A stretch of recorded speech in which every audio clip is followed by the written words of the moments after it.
Pero lo que es su clasificación, sus funciones. Se establecen la fijación de precios, proporción de liquidez, reducción de costos de intermediación y los instrumentos derivados. Luego hemos visto la clasificación de los mercados, ¿verdad? Y habíamos visto que teníamos mercado de dinero, mercado de capitales y mercado de derivados. ¿Qué es el mercado de dinero? Es un instrumento a corto plazo, ¿no? De PFs, letras de cambio, pagarés y operaciones, ¿no? En realidad no es un instrumento, es un mercado donde se negocian instrumentos de corto plazo, ¿verdad? Y para nosotros, ¿qué es corto plazo para efectos de este curso? Menor a 12 años, bueno, hasta 12 meses. Hasta un año, ¿no? 12 meses. Bien, pero recapitulando un poquito más de forma genérica, habíamos dicho que el sistema financiero tiene tres grandes componentes. Uno son los mercados financieros, que es básicamente lo que hemos visto la anterior clase. Luego, otro componente importante son los activos financieros y finalmente los intermediarios financieros.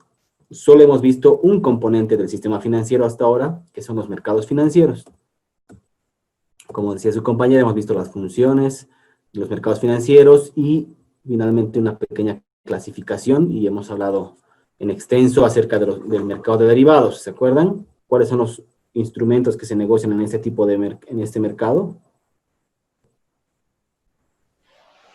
Bueno, se negocian 4, ¿no? El forward, futuro, swap y las opciones. Correcto. Hemos visto varios ejemplos, hemos visto las definiciones, muchas cosas, ¿verdad? Bien, y sigamos hablando de los mercados para no perder mucho tiempo. Y podemos decir que respecto a los tipos de mercados, tenemos las siguientes clasificaciones. Rápidamente, según las fases de negociación, podemos tener los mercados primarios o los mercados secundarios. Un mercado primario hace referencia a aquel mercado cuyos valores se negocian por primera vez. ¿Ya? Cuando hablamos de un mercado primario o de una colocación primaria, se refiere al hecho de que los valores se negocian por primera vez en el mercado. ¿Sí? Cuando una empresa hace una emisión de valores, de unos valores por primera vez, esa emisión se llama mercado primario. Una vez que los valores ya han sido negociados en el mercado primario, los valores pueden pasar de un tenedor, de un inversionista a otro, y ese mercado donde se revende, se hace la reventa de los valores, se denomina mercado secundario. ¿Ya? Entonces, el mercado secundario hace referencia a aquellos valores que ya han sido negociados previamente. Otra de las clasificaciones de los tipos de mercado que tenemos es según su organización. Tenemos aquellos mercados que son organizados, como las bolsas, por ejemplo. Y los mercados no organizados o los mercados over the counter, OTC. ¿Ya? Es un mercado donde se negocian instrumentos simplemente entre partes. No hay una bolsa como tal. Los forwards, por ejemplo, se negocian en este tipo de mercados.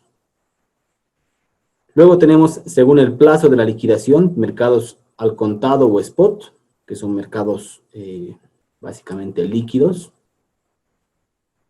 similares al dinero.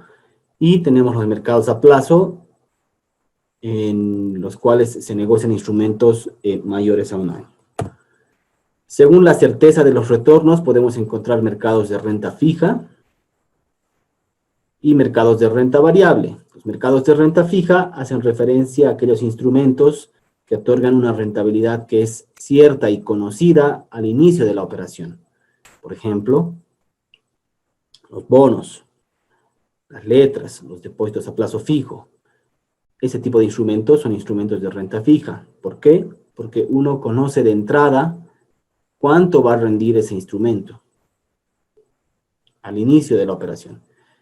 Mientras que aquellos instrumentos que son de renta variable Son aquellos instrumentos cuya rentabilidad es incierta y que básicamente depende del rendimiento y del desempeño de la empresa. Si a la empresa le va bien, puede darse el caso de que la empresa distribuya dividendos, ¿no? Que está en función a las utilidades que haya tenido esta empresa. Sin embargo, si la empresa ha tenido pérdidas, puede ser que en ese año no distribuya nada. Es por eso la naturaleza de los instrumentos de renta variable. Específicamente, en este caso estamos hablando de las acciones. ¿Ok? Luego tenemos los mercados según el plazo de vigencia de los activos financieros. Tenemos el mercado monetario o mercado de dinero, que ya hemos visto, que son aquellos mercados donde se negocian instrumentos de corto plazo, menores a un año, y mercado de capitales, cuya característica es que se negocian instrumentos mayores a un año o de mayor plazo, de largo plazo, por ejemplo, los bonos. Bien, entonces, volviendo a la definición del sistema financiero, ya hemos visto, nosotros acabamos de ver la definición de lo que es el mercado, los mercados financieros. Vayamos a ver otro componente importante del sistema financiero, que son los activos financieros. Antes de pasar a los activos financieros, en lo que hace referencia a los mercados financieros, ¿tienen alguna consulta?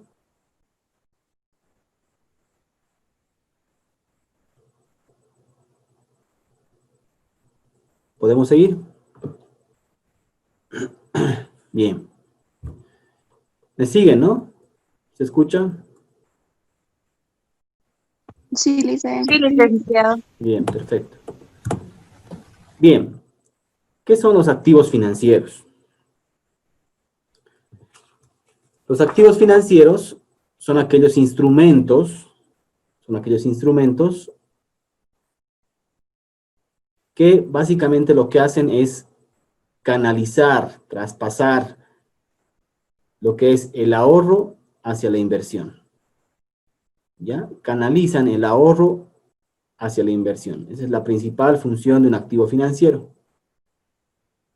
Y como dice, se puede materializar en un contrato realizado entre dos partes y que pueden ser personas naturales o jurídicas. Entonces, nuevamente, decimos que los activos financieros lo que hacen es canalizar el ahorro hacia la inversión. Entonces, como les había dicho, por un lado tenemos los mercados financieros, ¿sí? ¿Qué se negocian en estos mercados financieros? Activos financieros. La función fundamental de esos activos financieros es canalizar el ahorro hacia la inversión. ¿Qué ejemplos podemos dar de activos financieros? Por ejemplo, hablando de lo que es la banca tradicional.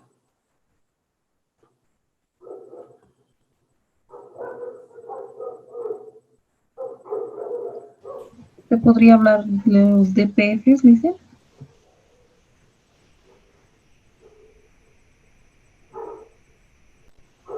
¿Correcto? El DPF, por ejemplo, es un instrumento de captación que lo que hace es la entidad financiera recolectar cierta cantidad de dinero para que esa plata sea canalizada a través de las políticas internas del banco en algún tipo de crédito, ¿verdad? Entonces, como bien decía ese compañero, el DPF es un activo financiero. ¿Para quién es un activo financiero en este caso? Para el banco.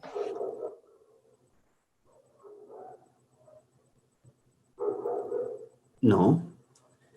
Para el banco, ese depósito a plazo fijo representa una deuda. En realidad es un pasivo. ¿Verdad? Sí. Para el inversionista, para el ahorrista sí constituye parte del activo. ¿Qué será un activo entonces para una entidad financiera o para el banco?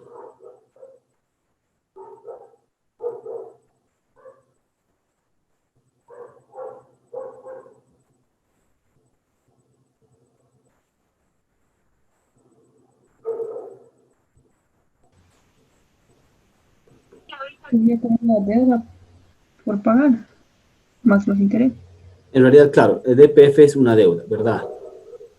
Pero hablando ya de lo que es un activo financiero, ¿qué puede constituirse como un activo financiero para una entidad financiera? Porque el DPF hemos visto que es un activo financiero ¿para quién? Para el ahorrista, ¿verdad? Para quien deposita el dinero. Mientras que para la entidad financiera es un pasivo, ¿verdad? Cuenta de ahorros. Lo propio, la caja de ahorros es exactamente lo mismo. ¿Qué puede ser un activo financiero para una entidad financiera? Cartera de créditos. Correcto, su cartera, ¿no? La cartera se constituye, es su principal activo básicamente, ¿no? Y ese es un instrumento que canaliza el ahorro, ¿verdad? A través de las captaciones hacia la inversión, en este caso a través de los créditos, ¿verdad? Entonces, señores, ustedes tienen que saber que los activos financieros tienen 3 características, ¿ya? Esto nunca se olviden. Los activos financieros tienen 3 características. Primero está la rentabilidad. La rentabilidad, que es la capacidad del activo de producir rentas. Pueden ser en forma de intereses. Otra característica de un activo financiero es la liquidez, que es la capacidad de conversión que tiene este activo financiero en convertirse en dinero. Y finalmente el riesgo. El riesgo. ¿Ya? Son 3 características que poseen cualquier activo financiero. La rentabilidad, la liquidez y el riesgo. Pongamos un ejemplo. El depósito a plazo fijo, que constituye un activo financiero para un ahorrista, posee una rentabilidad, ¿verdad? Cuando ustedes van a aperturar un depósito a plazo fijo, la entidad financiera les ofrece una tasa de interés. En este caso, se constituye un instrumento de renta fija, ¿verdad? El DPF. ¿Por qué? Porque ustedes saben de inicio cuánto va a rendir ese instrumento. Tiene un rendimiento, tiene un plazo definido, ¿verdad? Liquidez. ¿Cuál sería, en el ejemplo que estamos viendo, la característica de liquidez?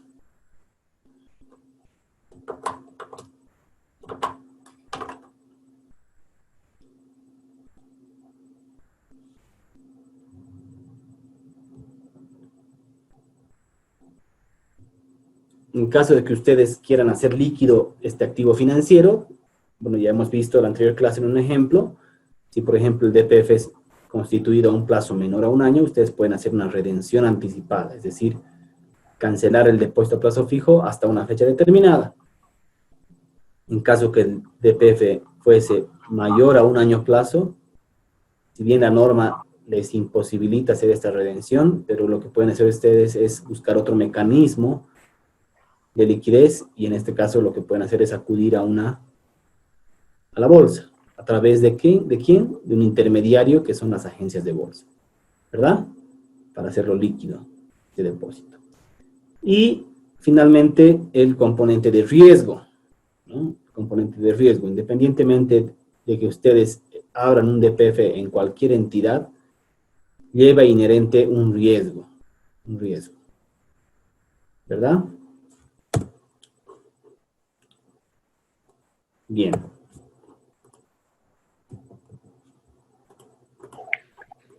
Licenciado, en caso del DPF que estamos dando como ejemplo, ¿cuál sería el riesgo que estamos corriendo? Bueno, en el caso del DPF, ¿cuál es el riesgo inherente? Sí. El riesgo está, básicamente, para empezar, ¿quién está asumiendo ese riesgo? En este caso, la entidad financiera. Correcto, la entidad financiera es quien asume ese riesgo, porque en definitiva se está comprometiendo esta entidad financiera a devolver el capital más los intereses en una fecha determinada. Ya es en este caso una atribución de la entidad financiera ver a través de sus políticas de crédito dónde va a canalizar esos recursos que ha captado. Hay un riesgo, ¿verdad? Y el riesgo... Por parte de la entidad financiera, pero por parte nuestra que somos los ahorristas. Por parte de los ahorristas también hay un riesgo, porque el riesgo puede estar en el hecho de que la entidad financiera entre en un default, por ejemplo, y no pueda no pueda cumplir con sus obligaciones. Noten que cualquier activo financiero, señores, por más seguro que ustedes vayan a invertir, tiene un nivel de riesgo, ¿sí? Todos los activos tienen un componente de riesgo. Y ese riesgo está directamente relacionado con la rentabilidad. Si ustedes invierten en una entidad financiera que ofrece una rentabilidad muy alta, es muy probable que están invirtiendo en una entidad financiera que de repente tiene algún componente de riesgo. Por ejemplo, no voy a dar nombres, pero generalmente las cooperativas ofrecen una rentabilidad mucho más atractiva a la rentabilidad que ofrece la banca, ¿verdad? Ustedes van a una cooperativa y fácilmente pueden conseguir depósitos a plazo fijo por encima del 5 o 6%. Cosa que la banca tradicional, digamos, bancos de primera línea, difícilmente van a llegar a esos retornos, ¿verdad? Muy difícil. Entonces, existe un componente de riesgo. En el caso del ahorrista, el riesgo se traduce en el hecho de que la entidad financiera no puede hacer frente a su obligación y no pueda cumplir, no pueda hacer la devolución del capital y los intereses. Ahora ustedes me dirán, sí, es un riesgo que puede que esté acotado porque en estos casos, ¿qué es lo que va a hacer? ¿Qué es lo que va a pasar? Imagínense que hay una entidad financiera que tenga problemas de solvencia, qué sé yo, y no puede hacer frente a sus obligaciones.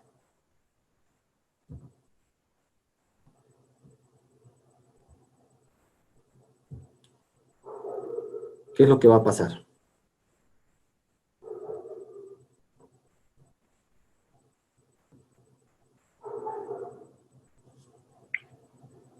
También hay como ahorristas, perderíamos nosotros, ¿no? ¿Perdón? Como ahorristas, si es que le va a ir mal a la entidad financiera donde estamos realizando nuestro ahorro, si le va mal, si quiebra, por así decirlo, entonces nosotros también podemos. Es un caso muy extremo, podría darse, pero no se olviden que este es un mercado regulado. Entonces, estas entidades financieras también están bajo un ámbito de regulación. En un caso extremo, ¿qué es lo que va a pasar? Es que la entidad financiera va a entrar en un proceso de liquidación, ¿no? Seguramente alguien va a ver a algún interventor y va a entrar en un proceso de liquidación, o es muy probable que haya otra entidad que se la compre, que compre esa cartera de créditos, o que se fusione, etcétera, y sea otra entidad la que se haga cargo de los pasivos, en este caso de los depósitos del público. Y en otro caso extremo, bueno, finalmente, no sé, pues hay otras instancias mayores, por ejemplo, el Banco Central o el mismo Tesoro, que probablemente puedan hacerse cargo de esos pasivos, ¿no? Entonces, es muy difícil que se dé el caso, que en este caso que el ahorrista pierda definitivamente todos sus ahorros, porque hay otras instancias como que de salvataje, ¿no? Pero sí, evidentemente hay un componente de riesgo. ¿Ok? Ok, listo, gracias. Bien. Entonces, señores, volviendo al concepto que acabamos de ver.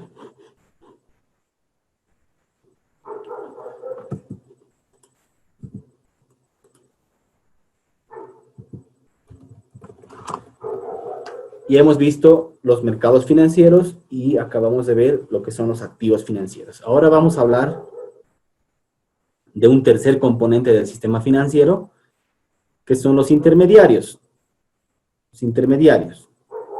Entonces, para que este sistema pueda funcionar, recapitulando, por un lado tenemos los mercados, donde se negocian los activos financieros, y nos falta un tercer componente, que son los intermediarios, que son los que van a dar dinamismo a este sistema.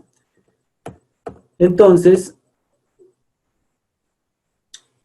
dice, los recursos son transferidos a través de intermediarios financieros, que son organizaciones que prestan sus servicios para reunir a oferentes y demandantes de dinero. Para reunir a oferentes y demandantes de dinero. ¿Cuáles son las funciones que tienen estos intermediarios financieros? Primero, facilitan el proceso de ahorro-inversión. ¿Por qué? Porque contactan tanto la oferta y la demanda de dinero. Entonces, estos intermediarios sirven para coadyuvar a el contacto entre oferentes y demandantes. Luego, que un concepto que ya hemos visto, minimizan los costos de transacción e información. Luego, diversifican las posibilidades de ahorro-inversión.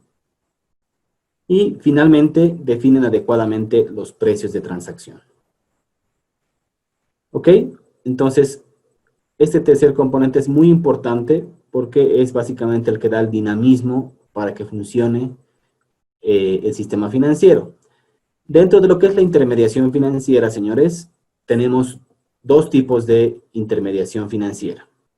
¿Sí? Que me imagino que ya lo han debido ver. ¿Sí? ¿Lo han visto en algún otro curso?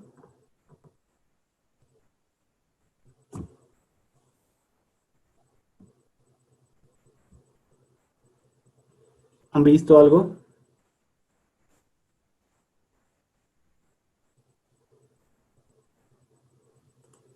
De manera muy general, licenciado.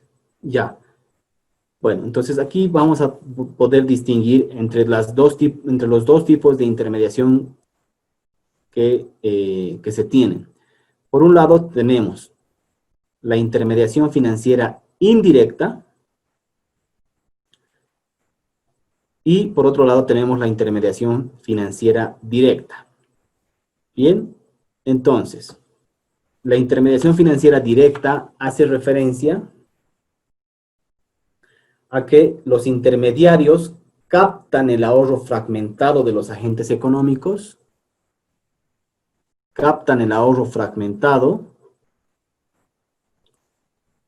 y lo canalizan a través de préstamos. ¿A quiénes? A las empresas, a las instituciones o público. Sin embargo, la característica más importante de este tipo de intermediación es quién está asumiendo ese riesgo. En este tipo de intermediación, quien asume el riesgo son las entidades financieras. Es la entidad financiera quien asume el riesgo, lo que hablábamos hace un momento, ¿verdad? En este esquema tradicional de intermediación financiera indirecta,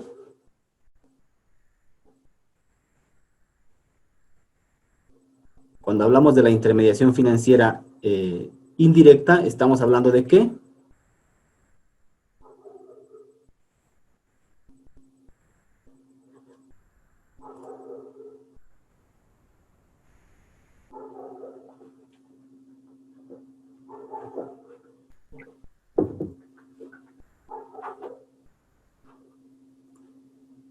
La indirecta se refiere entonces a la como un intermediario, como intermediación, lo que dice a lo que corresponde, ¿no? Donde hace captaciones y él busca clientes, por así decirlo, el banco y coloca el crédito.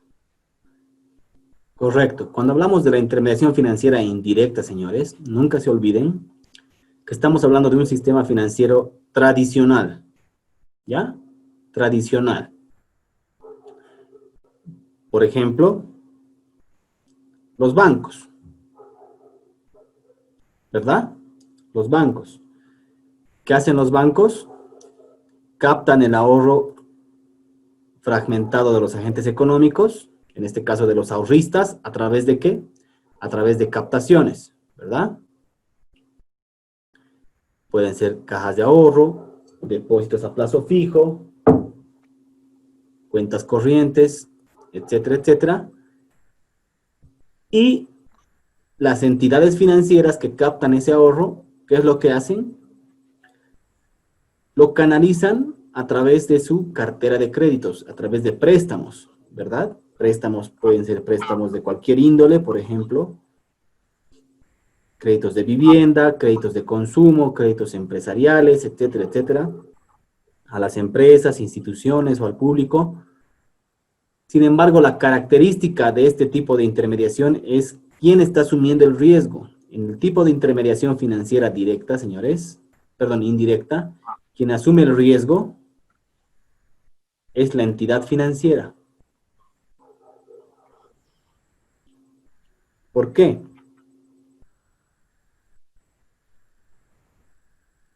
Porque los ahorristas están confiando que la entidad financiera les va a devolver el dinerito que les están ahorrando. Correcto, es lo que habíamos hablado hace un momentito, ¿no? En el caso del DPF. Las personas depositan la confianza en la entidad financiera y la entidad financiera asume ese riesgo. ¿Por qué? Porque canaliza esos ahorros a través de créditos bajo ciertas políticas, bajo ciertos lineamientos. ¿Verdad? ¿Sí? Y es la entidad financiera quien está asumiendo el riesgo en este tipo de intermediación. Entonces, cuando hablamos de intermediación financiera indirecta, de lo que estamos hablando es básicamente del sistema financiero tradicional, es decir, de la banca tradicional. ¿Sí? Ese es por un lado. Y el otro tipo de intermediación, que es lo que nos interesa en este módulo, en este curso, es la intermediación financiera directa. Es la intermediación financiera directa. En este tipo de intermediación se solicitan recursos prestados directamente a los oferentes de recursos a través de la emisión de títulos valores. Pueden ser acciones, obligaciones, bonos, etc. Sin embargo, quien asume el riesgo en este tipo de intermediación,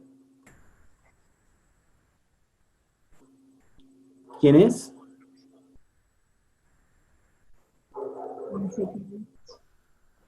¿Ah? Inversionista sería, ¿no, Licen? Es el inversionista.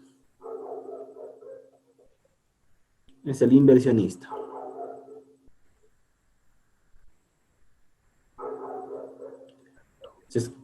¿Se escuchan mis acompañantes de fondo? Sí. ¿Sí? Listo. Los perros callejeros. Bueno, les pido mil disculpas. No puedo hacer mucho ahí. ¿Ya? Entonces, en este tipo de intermediación, estamos hablando básicamente de qué esquema. Cuando hablamos de la intermediación financiera directa,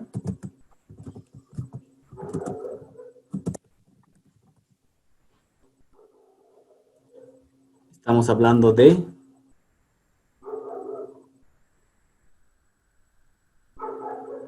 el mercado de valores. El mercado de valores. ¿Sí? Entonces, no se olviden, cuando hablamos de intermediación financiera directa, hacemos referencia a lo que es el mercado de valores. La característica esencial en este tipo de intermediación es que el que asume el riesgo es el inversionista, íntegramente. Déjenme terminar esta idea. Entonces, no se olviden que teníamos, cuando hablábamos de un sistema financiero, Cuando hablábamos de un sistema financiero, veíamos tres componentes, ¿verdad? Uno, los mercados financieros.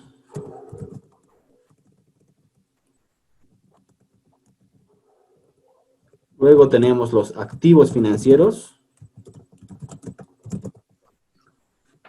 Y finalmente, los intermediarios financieros, ¿verdad?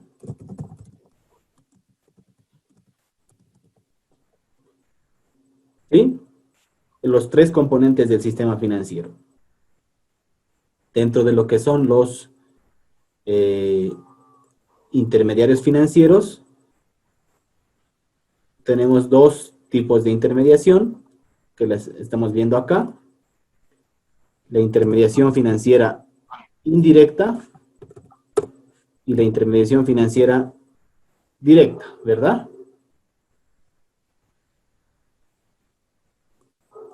Entonces, ¿dónde estamos acá? ¿De qué estamos hablando?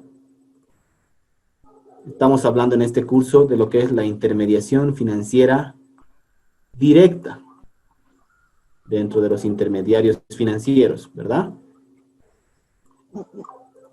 Y por eso hacemos referencia en este curso a lo que es el mercado de valores. Entonces, ¿por qué era importante partir de un concepto más amplio de lo que era el sistema financiero? Justamente quería llegar a esto. ¿Sí? Tenemos tres componentes del sistema financiero: los mercados, los activos y los intermediarios. Dentro de los intermediarios tenemos a la intermediación financiera indirecta, que es la banca tradicional, que seguramente ustedes ya se están cansando de ver eso porque en realidad es la esencia del diplomado que ustedes están haciendo, ¿verdad? Todo lo que es la banca.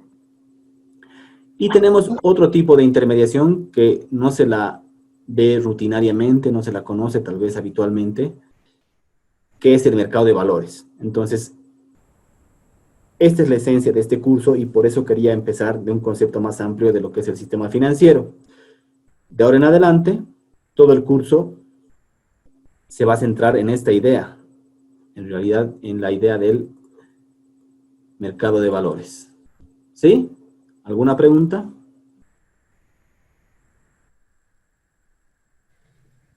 Licenciado, una consulta. Respecto al primer video que nos envió, lo subió en la plataforma, hablaba de que en la intermediación directa, tanto el emisor como el inversionista asumen el riesgo. Ahora usted nos dice que solo es el inversionista. ¿Cuál sería la respuesta para el examen, Lice? Es que claro, mire, el riesgo de la inversión como tal, ¿quién lo está asumiendo? Como tal sería el Es inversionista. el inversionista, porque al final de cuentas, si a la empresa le va mal, a la empresa que ha emitido valores, finalmente pues entra en default, bueno, pues le va mal y no va a poder cumplir con sus obligaciones, en este caso con los compradores de los valores, ¿verdad? Pues, por ejemplo, un bono. En definitiva, ¿quién es el más perjudicado en este esquema? Es el inversionista. Es el inversionista. ¿Sí? En este tipo de intermediación, quien asume el riesgo es el inversionista. ¿Sí? Gracias. Entonces, Lice, en el examen si nos pone esta pregunta, vamos a poner inversionista. Pero es que no les voy a preguntar pues tan facilito, ¿no? No, pero por sí, pues, Lice. No, pues esa es una pregunta muy fácil. No voy a preguntar ese tipo de preguntas. Voy a ser un poquito más creativo a la hora de evaluar. Pero no sea malo. ¿Alguna otra pregunta? En este caso, licenciado, cuando hablamos de intermediación directa, el riesgo que asumimos es mucho mayor que la indirecta, ¿verdad? Por supuesto, en definitiva. En el caso de la indirecta, eventualmente ustedes pueden reclamar a la entidad financiera donde han depositado sus recursos, ¿verdad? Su DPF, su caja de ahorros, qué sé yo. En el caso de la intermediación financiera directa, evidentemente es un mercado regulado, ¿sí? Pero en el caso de un eventual caso extremo de que la empresa le vaya mal, ustedes tienen que estar conscientes como inversionistas que pueden llegar a perder su capital. O sea, hay pasos previos, hay procesos de aceleración, hay procesos de liquidación, etcétera, pero en un caso extremo puede darse el caso. Entonces, la pregunta que nace acá es natural, es que ¿cómo se protege o qué herramientas tiene el inversionista para poder hacer una buena inversión y evitar este tipo de eventos, ¿verdad? Ujú. Bueno, vamos a ver más adelante que una de las características esenciales de un mercado de valores es el tema de la transparencia de la información. Entonces, ¿a qué se refiere eso? El inversionista, al momento de realizar una inversión, tiene todas las herramientas necesarias para poder hacer sus análisis y tomar sus decisiones de inversión. ¿Sí? Vamos a ver más adelante y les voy a enseñar de dónde ustedes pueden sacar esa información que es de carácter público y es gratuita. ¿Ok? Pero en definitiva, sí es el inversionista quien está asumiendo todo el riesgo acá. Y vamos a ver más adelante que también hay formas de mitigar estos riesgos. ¿Ok? No me voy a adelantar mucho ahora. Bien, sigamos. ¿Alguna otra pregunta antes de continuar?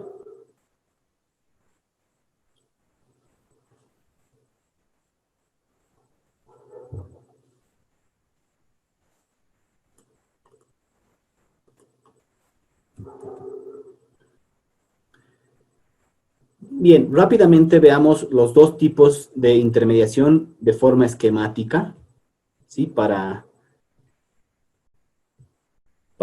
que tengan claro el panorama. En este caso vamos a hablar de la intermediación financiera directa, que me imagino ustedes se han cansado de ver, porque como les decía, cuando estamos hablando de intermediación financiera indirecta, ¿de qué estamos hablando? De mercado de valores. No, de la indirecta estamos hablando acá. Tema financiero tradicional. El tradicional, ¿verdad? El tradicional. El tradicional. Entonces, tenemos por un lado los demandantes de recursos, ¿sí? Los demandantes de recursos, que pueden ser ¿quiénes?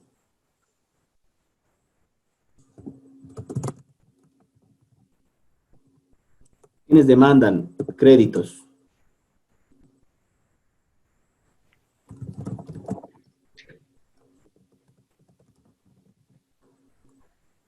Las empresas, las familias, las personas, ¿verdad? En este caso son los agentes deficitarios de recursos. Y por otro lado tenemos a los oferentes de recursos. ¿Quiénes son los que ofrecen recursos a la banca?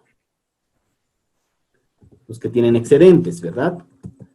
Que también pueden ser empresas y personas, ¿no?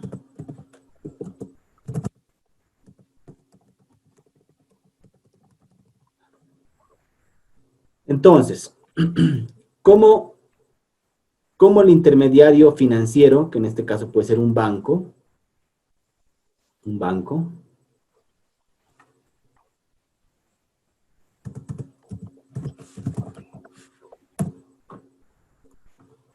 capta estos recursos de los oferentes de recursos?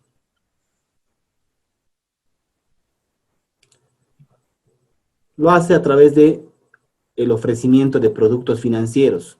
¿Qué tipo de productos tenemos? Cajas de ahorro, DPF, caja de ahorro corriente. Cajas de ahorro, YPFs, Cuentas corrientes. cuentas corrientes, ¿no? Básicamente esto es lo que denominamos las captaciones. Como les decía, estas captaciones representan un pasivo para el banco. Un pasivo, ¿verdad? Porque el banco tiene la obligación de devolver estos productos al ahorrista. De esa forma, el banco o la entidad financiera capta recursos monetarios. ¿Qué es lo que hace una vez que capta esos recursos? ¿Qué es lo que hace el intermediario? Los canaliza a través de ¿qué?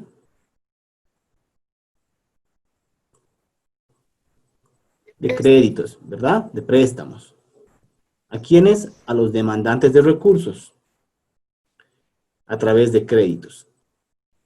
Y pueden hacerlo a través de créditos de cualquier índole, por ejemplo, créditos de consumo, créditos de vivienda, microcréditos, créditos PYME, créditos empresariales, créditos vehiculares, etcétera, etcétera, ¿no? Entonces, aquí se produce la siguiente ecuación. Por un lado, tenemos a los oferentes de recursos que depositan sus recursos a la entidad financiera. Por esos productos, el banco les va a pagar una tasa de interés, ¿verdad? ¿Qué tipo de tasa de interés? Pasiva. Pasiva. Y por otro lado, el banco va a canalizar esos recursos a los demandantes de recursos a través de créditos y el banco les va a cobrar una tasa de interés a los demandantes, a los que se han prestado, a los prestatarios, una tasa de interés activa. ¿Sí? Por tanto, se forma la siguiente ecuación, lo que denominamos el spread. Y el spread no es nada más que la diferencia entre la tasa de interés activa y la tasa de interés pasiva. ¿Sí? Por tanto, para que esta ecuación funcione o tenga sentido económicamente, ¿qué condiciones se tienen que dar?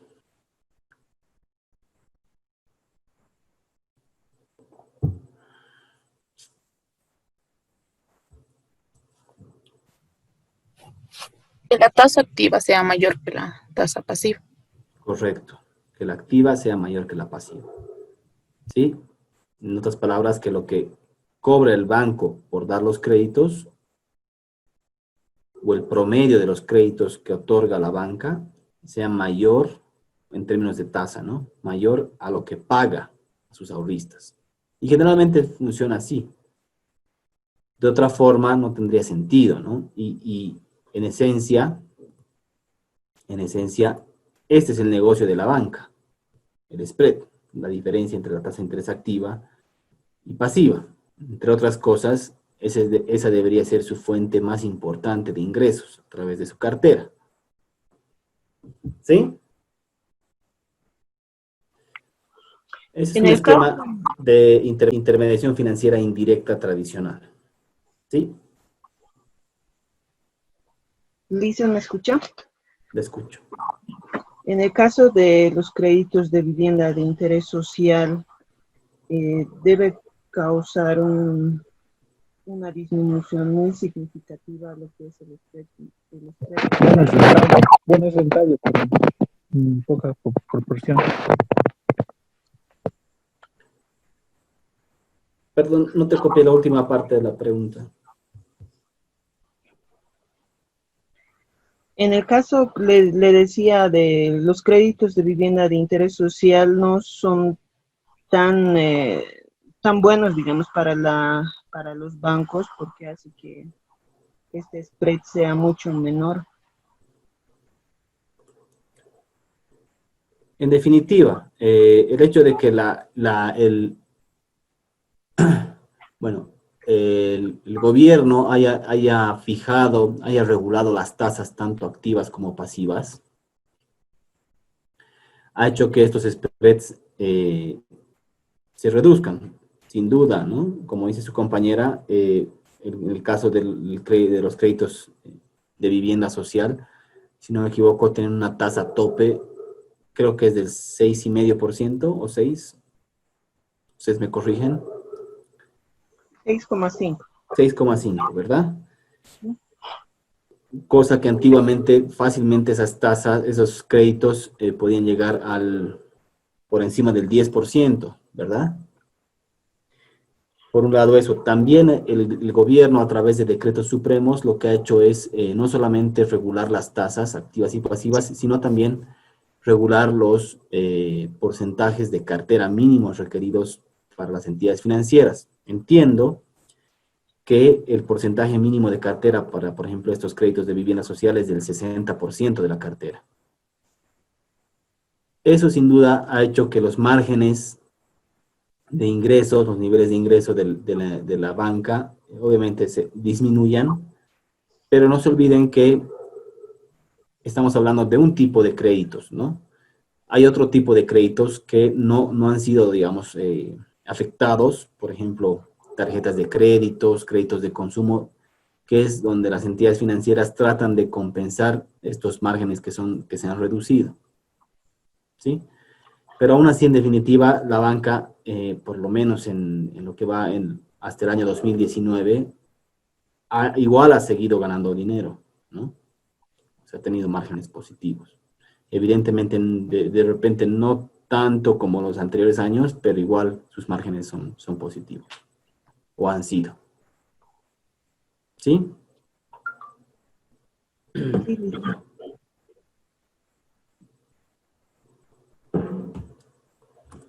Bien, ¿alguna pregunta?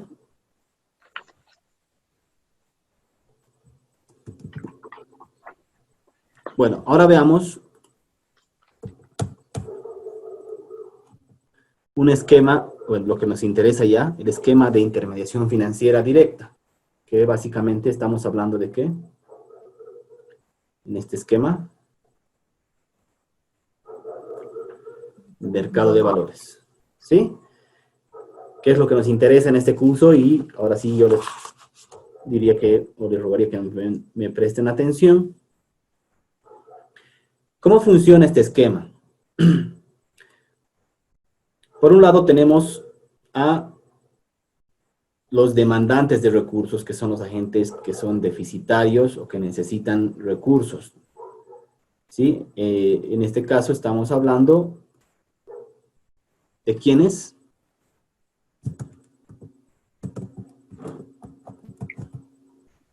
empresas, personas. Básicamente de las empresas, solo empresas. ¿Ya? Solo empresas. Por otro lado, tenemos a los oferentes de recursos, que son entidades o inversionistas, en este caso,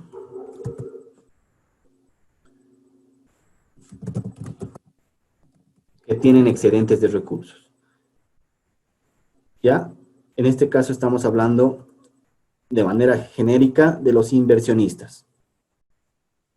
Ya, vamos a ver más adelante que existen, por ejemplo, dos tipos de inversionistas. Los inversionistas institucionales y los inversionistas particulares. Ya, pero en ambos casos son los oferentes de recursos o entidades que son superavitarias de recursos. Entonces, ¿qué es lo que hacen las empresas? En lugar de ir a un esquema tradicional de banca, que es lo que hemos visto hace un momento, lo que hacen es emitir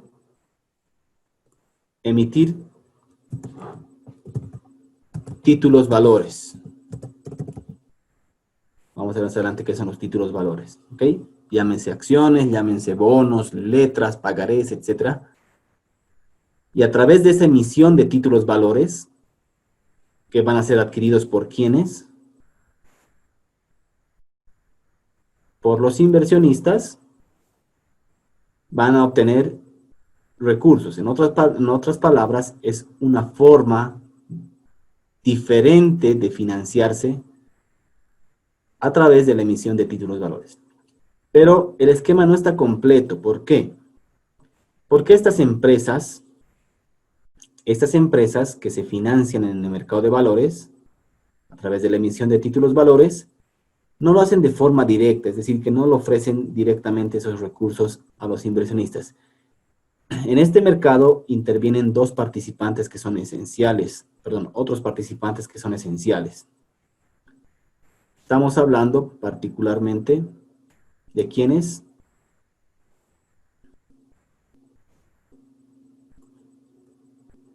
De las agencias de bolsa o agentes de bolsa. Los agentes de bolsa actúan tanto por el lado de la demanda de recursos como por el lado de la oferta.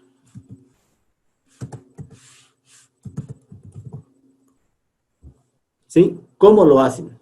¿Cómo intervienen las agencias de bolsa? Por ejemplo, ¿cómo interactúan las agencias de bolsa con los demandantes de recursos? Con las empresas en este caso.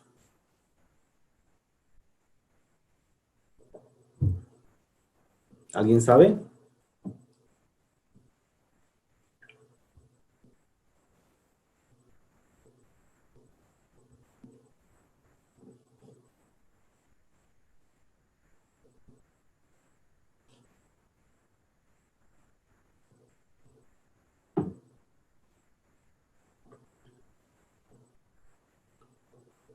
¿Me siguen? Sí, dicen. ¿Cómo interactúan las agencias de bolsa con los demandantes de recursos, en este caso las empresas? Cualquier empresa que quiera financiarse a través de este mercado, a través de este esquema, tiene que contratar los servicios de una agencia de bolsa.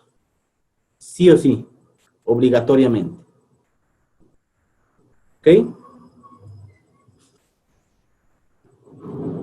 ¿Para qué contrata los servicios de una agencia de bolsa? Lo que va a hacer la agencia de bolsa es, en esencia, un proceso de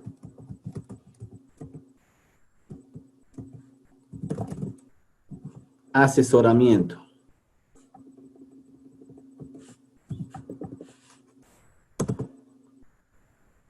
¿A quién va a asesorar? A la empresa. ¿Sí? ¿En qué ámbito va a asesorar a la empresa? Entonces, las empresas que acuden al mercado contratan una agencia de bolsa para que las asesore en referencia a la posibilidad, inicialmente, a la factibilidad de poder emitir valores en este mercado. Entonces, le hará un estudio y le dirá si efectivamente le conviene o no realizar una emisión de valores a través de este mercado. Ese asesoramiento se traduce en lo que denominamos un prospecto de emisión. Un prospecto de emisión. Un prospecto de emisión es un documento que contiene las características tanto de la emisión de valores como de la empresa. ¿Sí? Entonces, la agencia de bolsa de esa forma interactúa con la empresa. ¿Cómo interactúa la agencia de bolsa? Por el lado de los inversionistas.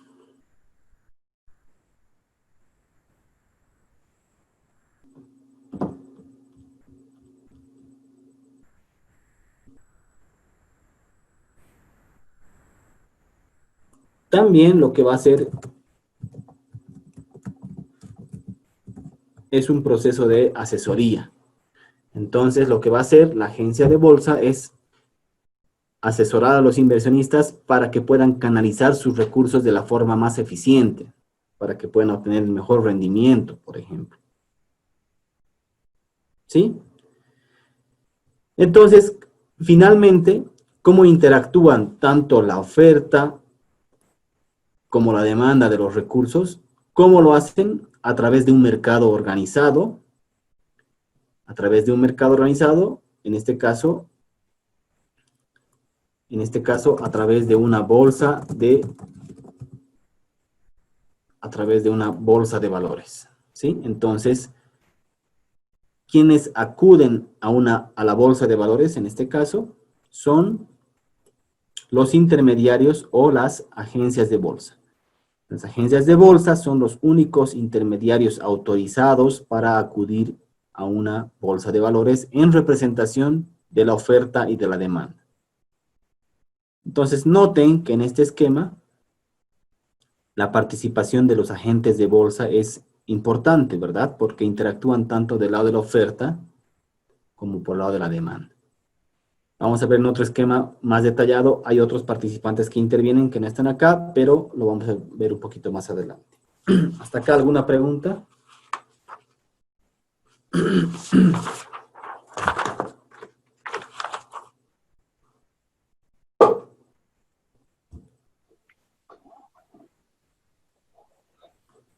Los agentes de bolsa vendrían a ser como los asesores de crédito, ¿verdad?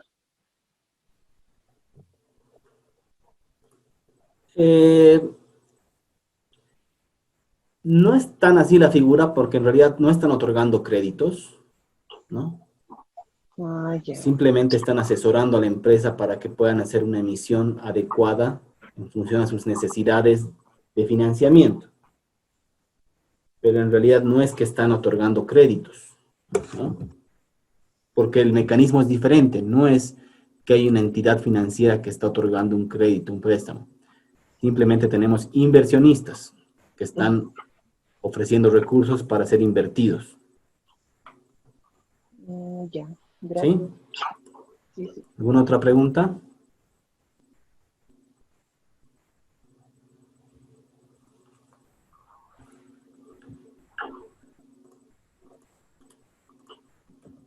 Bien. Sigamos. En esencia, como nosotros estamos hablando de un módulo, de un curso de mercado de valores, por supuesto que tenemos que hablar en extenso de la definición de lo que es un valor, ¿verdad? Tenemos que hablar de lo que es un valor, necesariamente. Entonces, ¿qué es un valor? ¿Qué es un valor? Nosotros acá podemos ver la definición conceptual, académica de lo que es un valor. Para empezar, un valor, señores, es un documento mercantil. ¿Ya? Es un documento mercantil que contiene un derecho. Este derecho puede ser ya sea de contenido patrimonial o de contenido crediticio, en el caso de los bonos, por ejemplo. Y este derecho tiene una vinculación jurídica a quien lo posee. Es decir, el que posee el tenedor de este valor tiene un vínculo jurídico sobre un derecho. ¿Ok? Esa es una definición conceptual de lo que es un valor.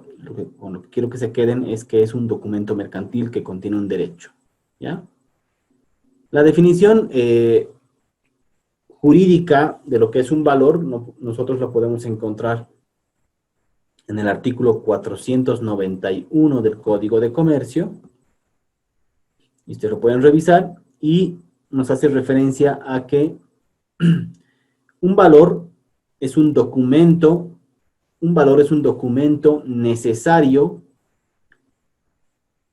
para legitimar el ejercicio del derecho literal y autónomo consignado en el mismo. Repito, un valor es un documento necesario para legitimar el ejercicio del derecho literal y autónomo consignado en el mismo. ¿Sí? Esa es la definición que la pueden encontrar en el Código de Comercio.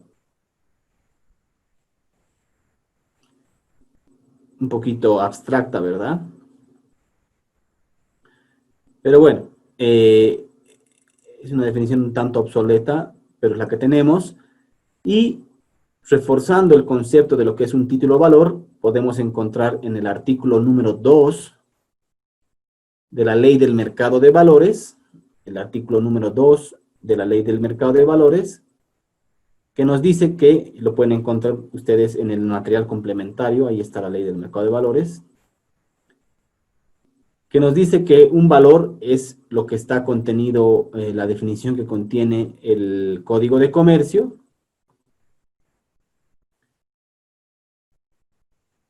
Y también nos habla de un concepto interesante en el artículo 2 que nos dice que puede comprender su aceptación documentaria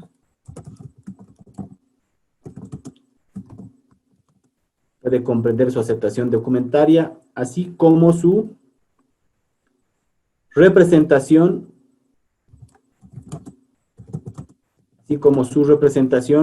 en una anotación en cuenta. Así como una anotación en cuenta. ¿A qué se refiere este concepto ampliado de lo que es la ley del mercado de valor, perdón, de lo que es el Código de Comercio? Nos dice que los títulos valores pueden comprender los documentos, es decir, por ejemplo, no sé, pues un papel, ¿verdad? Que contiene ese derecho que está plasmado en el valor, así como una anotación en cuenta. ¿A qué se refiere el concepto de anotación en cuenta?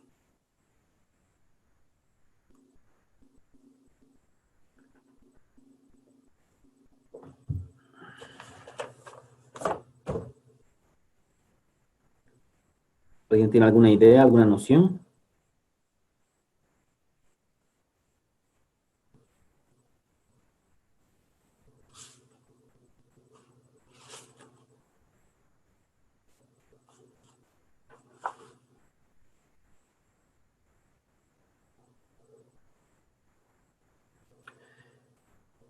Antiguamente, bueno, todavía tenemos en la actualidad, pero ya no tanto, los títulos valores eran representados de forma física, en papeles, ¿verdad?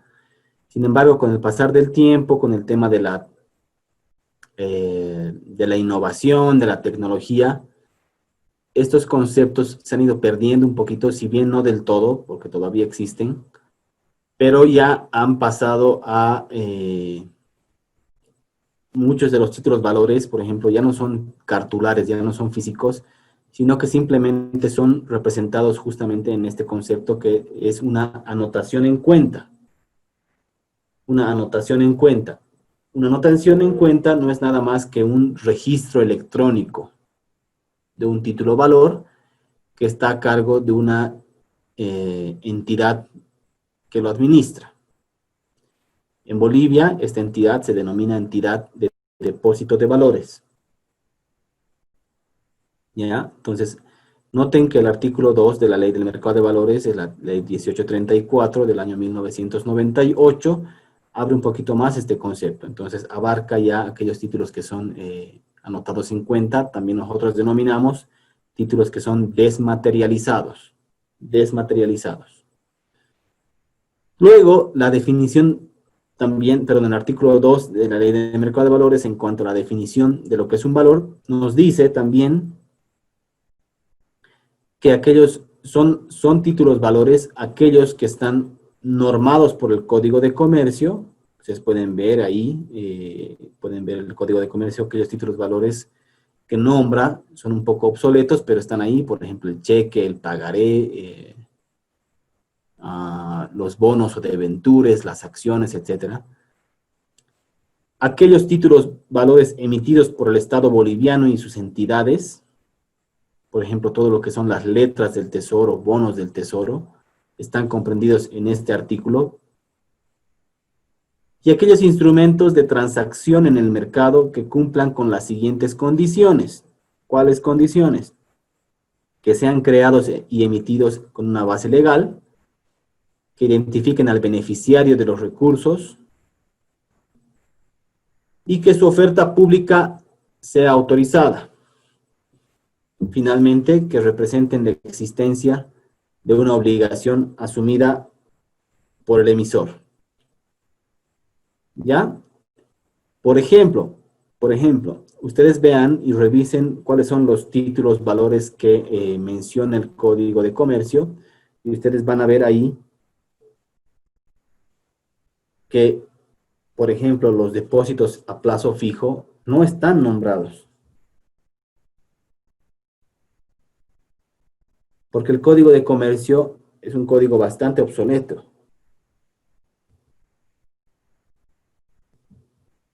¿no? Sin embargo, el artículo 2 de la Ley del Mercado de Valores, con estas definiciones, ya lo que hace es aumentar otros títulos valores que a lo largo del tiempo han ido surgiendo, han ido naciendo y ya han sido incorporados a nuestro mercado, ¿no? Entonces, quédense con las definiciones importantes que tenemos de lo que es un valor. Luego, el Código de Comercio también lo que hace es una pequeña distinción o clasificación de la forma de emisión de los títulos valores, y nos dice que tenemos tres formas de emisión de los títulos valores. En primera instancia tenemos títulos que son nominativos, títulos que son a la orden y finalmente títulos al portador. Nominativos, a la orden y al portador. ¿A qué hace referencia aquellos títulos que son nominativos? Los títulos nominativos son aquellos títulos que son transmisibles mediante endoso y cuya inscripción del tenedor debe hacerse tanto en el documento como en el emisor. ¿Ok? Entonces, por ejemplo, yo tengo un pagaré o una acción de una empresa X, yo puedo transmitir esa acción o venderla esa acción a través de un endoso en el reverso, pero la condición de este título que es nominativo es que la inscripción del nuevo accionista, del valor, sea tanto en el documento, que es a través del endoso, así como en el emisor. Entonces yo tengo que ir al emisor y decirles, señores, yo soy el nuevo dueño de la acción, e inscribirme en el libro de accionistas. Ese es un título nominativo. Mientras que los títulos que son a la orden, si bien son también transmisibles mediante endoso, no hay la necesidad del registro por parte del emisor. No hay esta obligación. Y finalmente, tenemos títulos que son al portador, es decir, que no están expedidos a favor de personas determinadas y simplemente dan su derecho a quien lo posee. Ya es muy difícil encontrar en la actualidad este tipo de valores, pero puede existir. Lo que yo les diría en la vida real, digamos, lo que más existe son aquellos títulos que son nominativos. ¿Sí? Nominativos. Entonces, por ejemplo, voy a compartirles un ejemplo de un título de valor que es físico, documentario.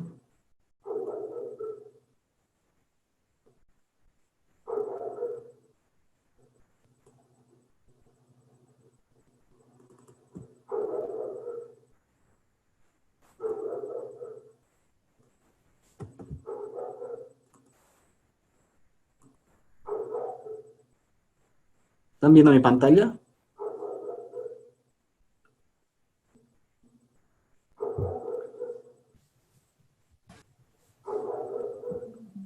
Solo vemos las carpetas, dicen que está abriendo.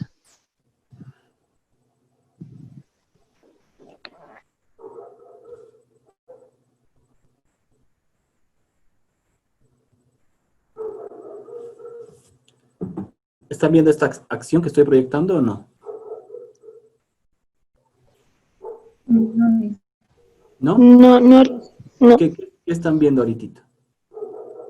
Solo que quiere abrir una carpeta, que es del BSN. Acción.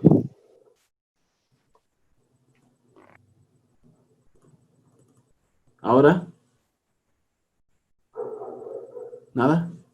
Ahora sí, ¿Ahora sí? sí. Ya, perfecto. A ver.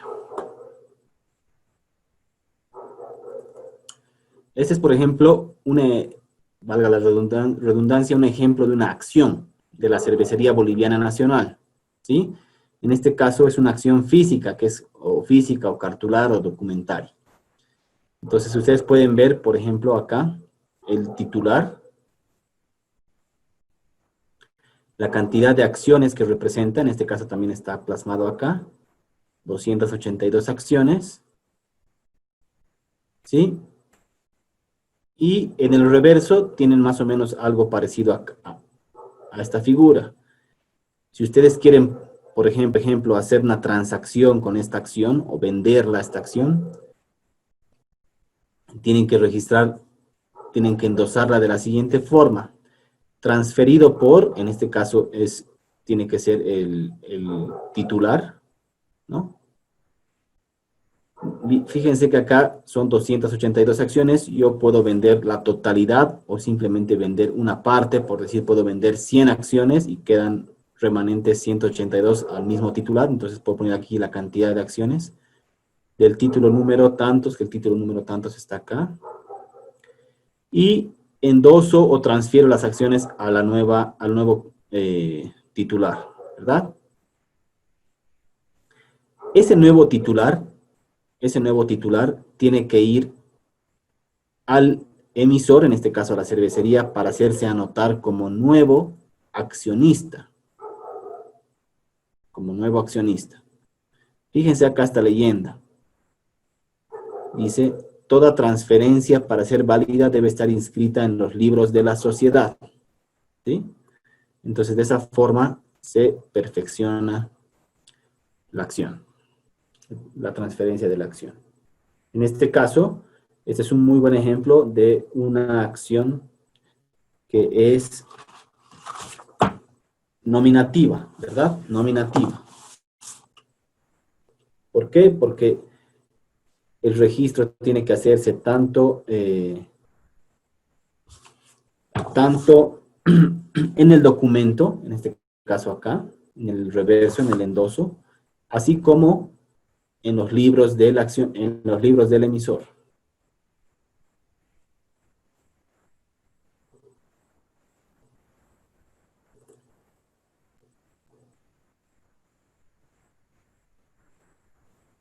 ¿Sí? ¿Están viendo la presentación? Volvimos.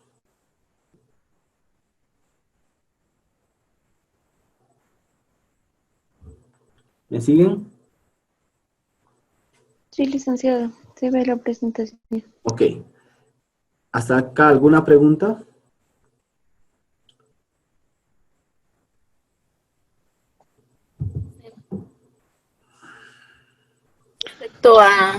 Respecto a esa acción o ese título que nos mostraba que representaba 282 acciones, si se va a transferir, como nos ponía de ejemplo, 100, entonces, ¿quién se quedaría con el documento físico?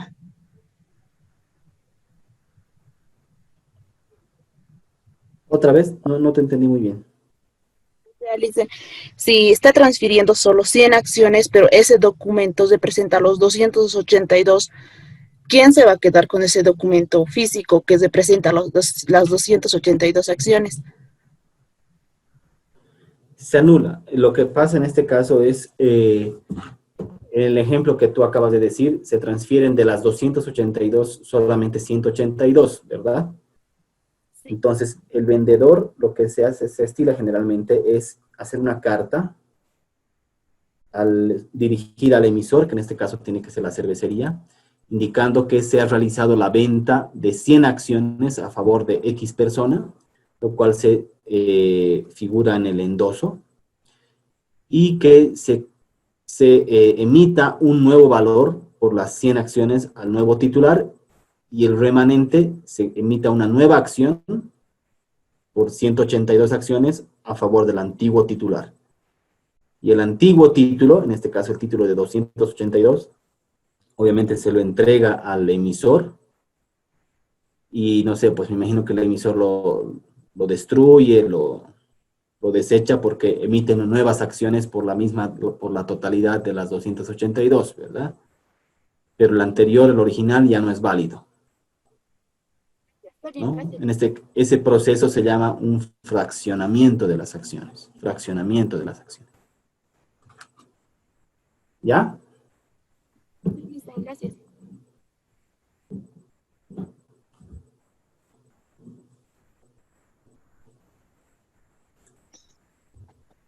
Buenas noches, Lizeth, una pregunta. Dígame. En el tema de las acciones, si bien transferimos una acción, ¿la otra persona también podría volver a transferir la acción? Por supuesto. No te olvides que una de las características, y eso está en el Código de Comercio, es que los títulos valores son de libre transmisibilidad. Pueden transferirse de una persona a otra las veces que quieran. No hay ninguna restricción. Ya, perfecto, gracias.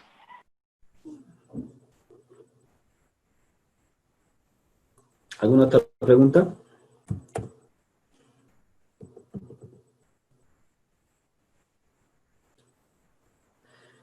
Bueno, veamos rápidamente una clasificación de los títulos valores.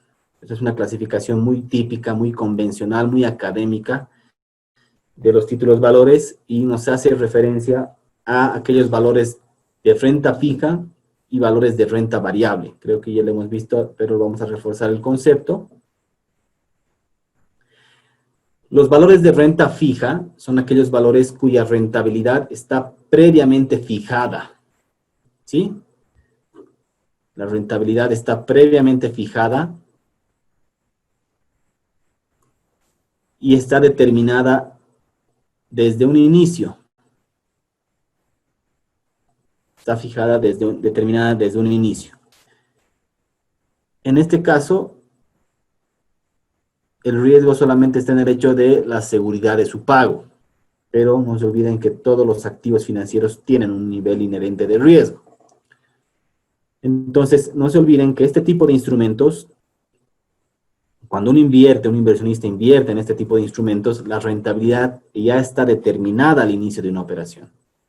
Ustedes cuando invierten en este tipo de instrumentos saben cuánto van a invertir, cuál es la rentabilidad que está ofreciendo ese instrumento y cuál es el plazo o el horizonte de la inversión. Y finalmente, ustedes saben de entrada cuánto pueden lograr por el rendimiento de esa operación. ¿Qué tipos de ejemplos tenemos en este tipo de instrumentos de renta fija? Ejemplos.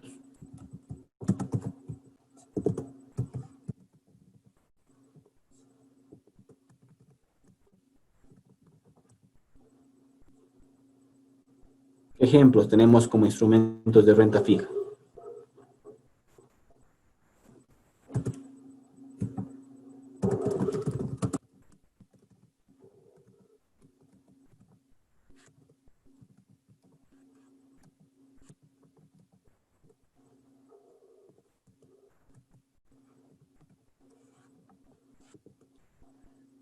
Bueno, los más clásicos me siguen, ¿no?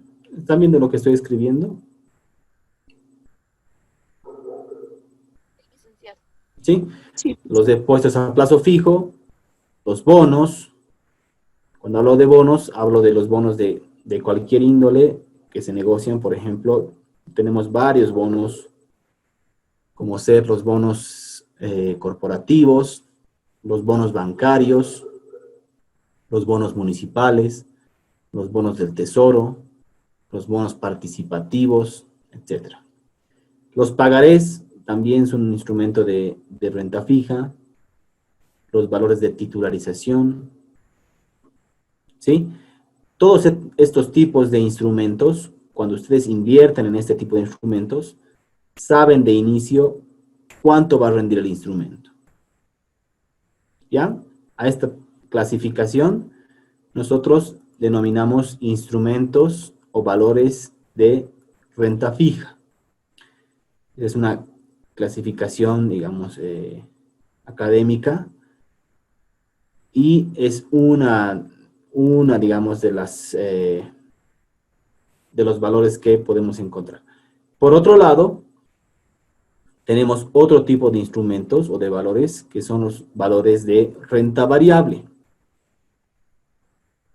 La característica de este tipo de valores es que la rentabilidad esperada no es fija, ni es segura. Y depende de los resultados de la actividad de la inversión, en este caso, de los resultados de la empresa a la cual ustedes están invirtiendo.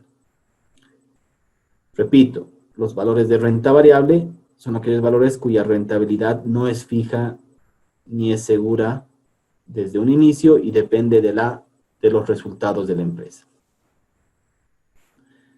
Los ejemplos más clásicos que podemos dar en este caso son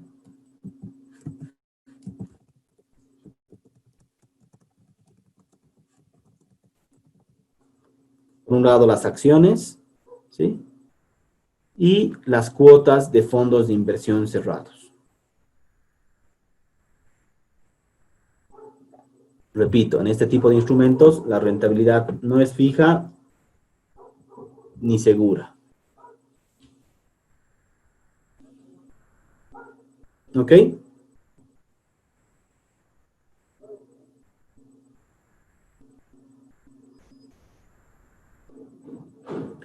¿Alguna pregunta?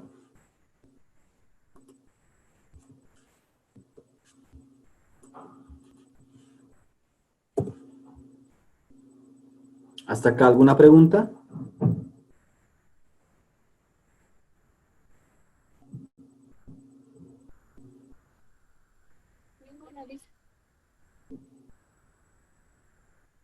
¿Nada?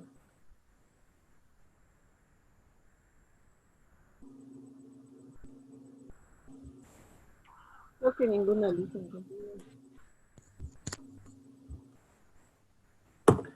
Bueno, toca ver los valores que realmente se negocian en nuestro mercado, pero aquí sí, este es un poquito extenso porque empiezo a detallar uno a uno todos los instrumentos que se negocian, y la verdad es que ahorita no sé si vale la pena ya empezar esto, ¿no? Voy a cortar la inspiración, así que, bueno, sí, básicamente los nombro para que mañana, el día viernes los veamos en extenso.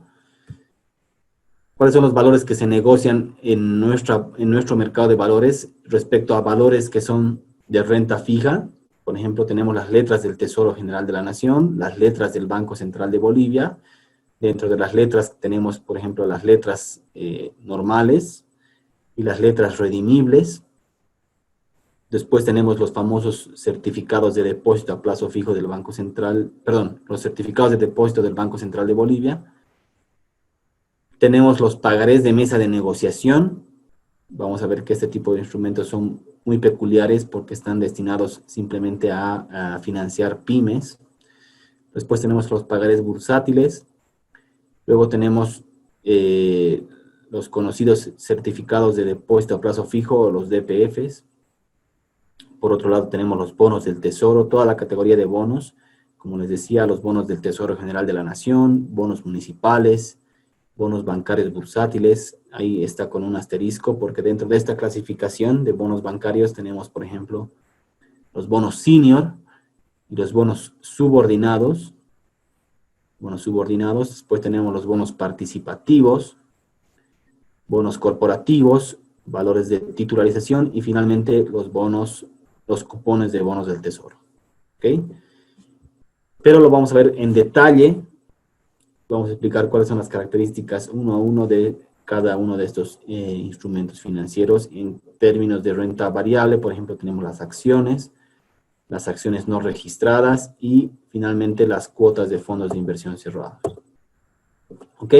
No se preocupen, vamos a ver en extenso, ahorita ya no nos da el tiempo porque ya son pasadas las 9, así que ya no conviene seguir avanzando.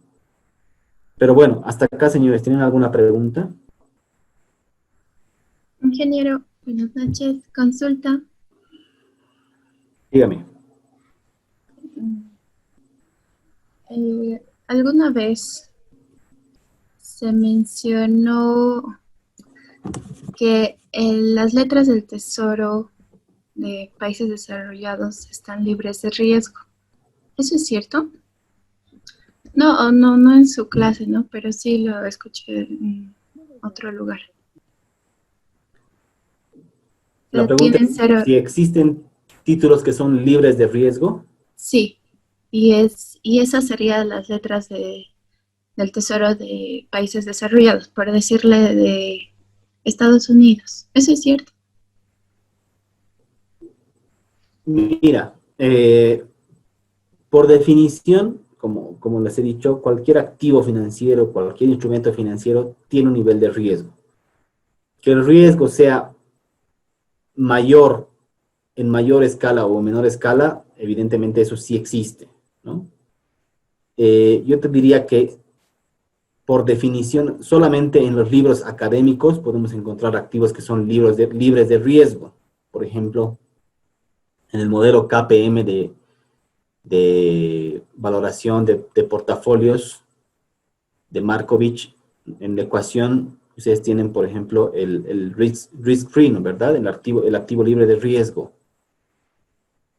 Eso es en teoría, eso es en una definición académica, ¿no? Pero en la vida real les diría que todos los activos tienen un nivel de riesgo. Obviamente hay activos que son mucho más riesgosos que otros. Entonces, bajo esa premisa, digamos, los que son menos riesgosos pueden asociarlos a instrumentos de muy corto plazo e instrumentos de países que sí son desarrollados, por ejemplo, letras del Tesoro americano, letras de algún banco central europeo, qué sé yo, que sí es muy remota la idea, digamos, de que quiebre un banco central, quiebre en un país en este caso, pero puede darse el caso, ¿verdad? O sea, no estamos libres de. ¿Quién hubiese imaginado que hubiese existido la pandemia producto del coronavirus? Nadie, ¿no? Pero se ha dado, se ha dado. Pero bueno, eso te diría que simplemente en definiciones académicas existe el activo libre de riesgo, pero en la vida real creería que no. Gracias.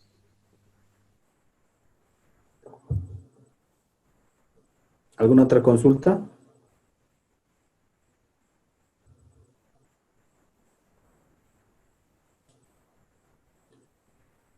Bueno, no se preocupen de estos conceptos, de estos valores, los vamos a ir viendo uno por uno en la siguiente clase, ya en extenso. Bueno, entonces creo que no vale la pena ya más seguir avanzando, porque va a quedar trunca la clase. Si no hubiese otra consulta, quedaríamos acá.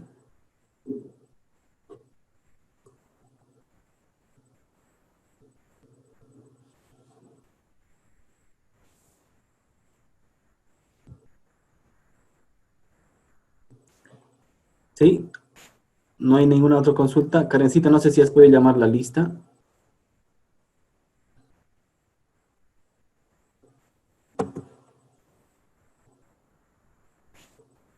Creo que no está mi ayudante, así que hago un screenshot. Acá. Bueno, si no hubiese ninguna otra consulta, entonces dejamos hasta acá la clase y conmigo nos veríamos el día viernes, no sin antes recalcarles que tienen que participar de los foros. Creo que los foros están habilitados de esta semana hasta el día sábado, si no me equivoco. Y también ver los videos, no se olviden que todo se evalúa, ¿no? Me imagino que también están viendo los videos y, perdón, están haciendo seguimiento a las lecturas obligatorias. ¿Sí? ¿Alguna consulta sobre eso?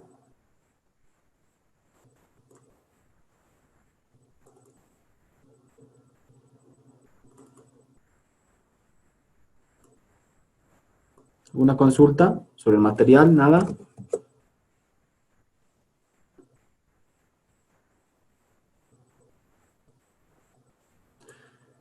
Bueno, entonces conmigo nos veríamos el día viernes, ¿ok?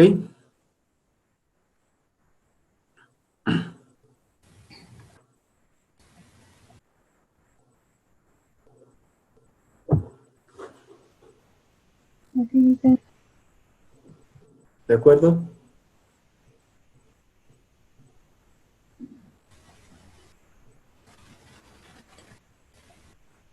Está bien, Lic. Bueno, entonces, hasta el día viernes, ¿ok? Buenas noches, licenciado. Gracias, buenas noches. Buenas noches. Buenas noches, licenciado. Antes de que se vayan, voy a pasar entre mañana y pasado a más tardar el cuestionario, ¿sí? Que es parte también de la evaluación con las instrucciones. ¿Ok? Lo van a tener igual en la plataforma ustedes. Ok, Lic. ¿Listo? Está bien, Que licenciado. descansen. Hasta el día viernes. Hasta el viernes, Lic. Hasta luego, Lic. Hasta luego.